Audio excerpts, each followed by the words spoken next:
Hello friends, स्वागत है आप सभी का आज के हमारे एक स्पेशल एपिसोड के अंदर, जो 5 वीडियो की एक बहुत ही अच्छी सीरीज़ का पहला पार्ट है। और इस सीरीज़ का टाइटल है चैप्टर 7 स्टैंडर्ड 9 का डाइवर्सिटी इन लिविंग ऑर्गेनिजम्स या फिर बायोडाइवर्सिटी। तो चलिए दोस्तों, सबसे पहले ये समझते हैं कि व्हाट इज़ बायोडाइवर्सिटी। 1986 के अंदर वॉल्टर जी रोजेन के द्वारा एक टर्म कॉइन किया गया था, जिसका मतलब था कि हमारे आसपास या कोई भी एक पर्टिकुलर रीजन में रहने वाले जितने भी लिविंग ऑर्गेनिजम्स हैं उनको बायोडाइवर्सिटी के रूप में जाना जाएगा। तो दोस्तों, अगर हम बात करें बायोडाइवर्सिटी की, तो बायोडाइवर्सिटी में अलग अलग प्रकार के जीव पाए जाते हैं। तो अगर उन्हीं जीवों को हम अलग अलग ग्रुप या सेट के अंदर उनकी सिमिलैरिटीज़ और डिफरेंसेस के फॉर्म में अगर अलग करना चाहे, डिवाइड करना चाहे, तो उसको कहा जा सकता है क्लासिफिकेशन।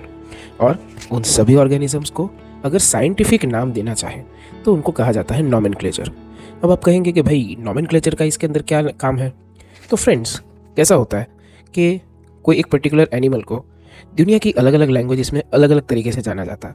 जैसे जिसे हम कैट कहते हैं इंग्लिश में, उसी को हिंदी के अंदर बिल्ली कहा जाता है और संस्कृत के अंदर बिडाल कहा जाता है। लेकिन उसको अगर कॉमनली किसी एक नाम से जाना जाए तो साइंटिस्ट जो है वो उस एक पर्टिकुलर जीव को नॉमेनक्लेचर प्रोवाइड करेंगे जो साइंटिफिक नाम होगा। तो साइंटिफिक वर्ल्ड में उसे उसी नाम से जाना जाएगा। तो वो जो पूरा थियरी रहता है या वो पूरा जो रीत रहता है उसको नॉमेनक्लेचर कहते हैं दोस्तों। और जो नॉमेनक्लेचर, आइडेंटिफिकेशन और क्लासिफिकेशन का ये पूरा साइंस है, इसको कहा जाता है टैक्सोनॉमी। सो कैरलस लिनेयस जो थे उनको फादर ऑफ टैक्सोनॉमी कहा गया था, क्योंकि उन्होंने इस क्लासिफिकेशन, आइडेंटिफिकेशन और नॉमेनक्लेचर में बहुत ही गहन अध्ययन किया था। दोस्तों, अगर हम बात करें नॉमेनक्लेचर के कन्वेंशंस या फिर उनके रूल्स की, तो सबसे पहली चीज़ यहाँ पर हम लोग जो जेनस होता है उस जेनस को हमेशा कैपिटल लेटर में कहते हैं।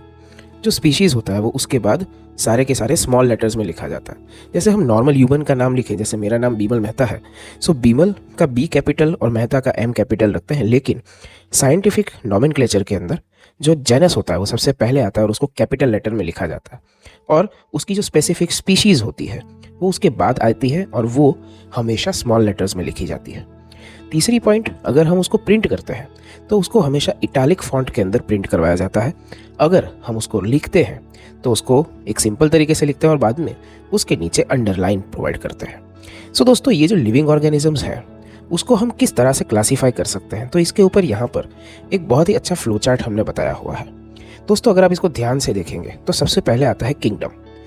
सबसे पहले जब कभी भी क्लासिफिकेशन किया गया विटेकर के द्वारा, तो किंगडम जो है उसको सिर्फ 2 हिसाब में बांटा गया। एक था प्लांट किंगडम, दूसरा था एनिमल किंगडम। अगर उसके अंदर हम देखें और फाइलम के अंदर, तो फाइलम 2 प्रकार का रहता है। अगर एनिमल्स है तो उसमें फाइलम रहता है और अगर प्लांट्स है तो उसमें डिवीजन होते हैं। फिर उसके भी अलग अलग क्लासेस होते हैं। तो उसमें जैसे क्लासेस यहाँ पर एग्जाम्पल दिया हुआ है मैमल्स, तो सबसे पहले एनिमल, उसके बाद आता है कॉर्डेट्स। कॉर्डेट्स, नोटोकॉर्डेट्स क्या होते हैं वो आने वाले वीडियोस के अंदर सीखेंगे। तो हमारे इस चैनल को सब्सक्राइब कीजिएगा और बेल आइकन को दबाना ना भूलें, ताकि नेक्स्ट वीडियो की नोटिफिकेशन आपको फटाफट मिले। So let us come back to the main point. सबसे पहले किंगडम, उसके बाद आता है उसका फाइलम, उसके बाद आता है उसका क्लास, और फिर वो किस प्रकार के ऑर्डर के अंदर है। जैसे अगर मैमल्स देखें तो मैमल्स भी अलग अलग प्रकार के आते हैं। जैसे फेलाइन हो सकते हैं, जिसका मतलब होता है हमारी बिल्ली। कैनाइन्स हो सकते हैं, जिसका मतलब हो सकता है डॉग या उसकी फैमिली। तो हम प्राइमेट्स के अंदर से आए हैं, ऐसे मैमल्स के जिसका एक कॉलर बोन है और जिसको ग्रास्प करने के लिए फिंगर्स दी गई है। फिर वो ऑर्डर से कौन सी फैमिली के अंदर डिवाइड होते हैं। जैसे हमारा एक रिलेटिवली फ्लैट फेस है, ठीक है, एक ही फेस के ऊपर पूरा हमारा स्ट्रक्चर जो है वो आ जाता है। एट दैट सेम टाइम हमारा विजन जो है वो 3 डायमेंशनल है। हम 3D ऑब्जेक्ट्स, मतलब कि लंबाई, ऊंचाई और गहराई, ये तीनों चीज़ें बहुत ही आसानी से देख सकते हैं। फिर उसके अंदर से आता है जेनस। दैट मीन्स कि हम उसके अंदर भी कौन सा डिवाइडेड पार्ट है। तो भाई वो हम ऐसे पार्ट है कि जिसका पोस्चर एकदम सीधा है, जो 2 पैरों पे चल सकता है, तो हम होमो कहे जा सकते हैं।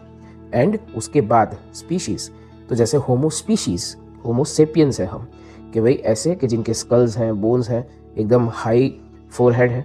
तो अगर हम देखें तो हम एनिमल किंगडम में कॉर्डेट्स फाइलम के अंदर मैमल्स की क्लासिफिकेशन में आते हैं, जिसमें से हम प्राइमेट ऑर्डर के हैं, हमारी फैमिली होमोनिड्स है, हमारा जेनस मतलब कि हमारी उत्पत्ति जो है वो होमो से हुई है, और एंड में हमारी जो स्पीशीज़ है एज ए ह्यूमन बींग, इसे कहा जाता है होमो सेपियंस। सो दोस्तों, ये हमारी क्लासिफिकेशन है लिविंग ऑर्गेनिज्म की।